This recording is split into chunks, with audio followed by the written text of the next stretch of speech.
ঢাকা শহরে এত সুন্দর পরিবেশ, এত সুন্দর সুন্দর রাস্তাঘাট, এই রাস্তাঘাটগুলো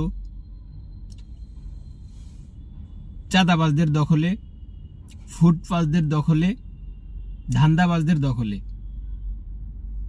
তাহলে এরা কারা? কাদের সমর্থন নিয়ে রাস্তাতে একটা দোকান উঠায়া বিজনেস শুরু করছে?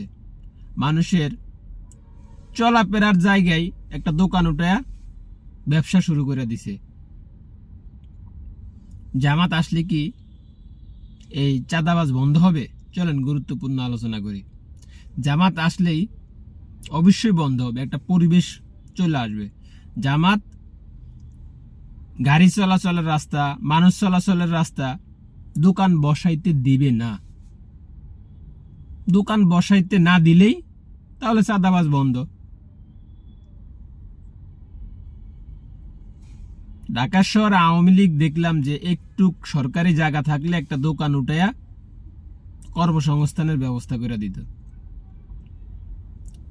ওই দোকান উঠা মানিয়ে চাঁদাবাজি শুরু, ধান্দাবাজি শুরু। আরে ভাই, আপনার পরিবেশটা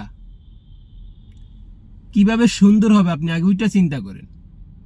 পরিবেশ সুন্দর করা দরকার, তাহলেই চাঁদাবাজি, ধান্দাবাজি, চোর, দুর্নীতি সব বন্ধ হয়ে যাবে।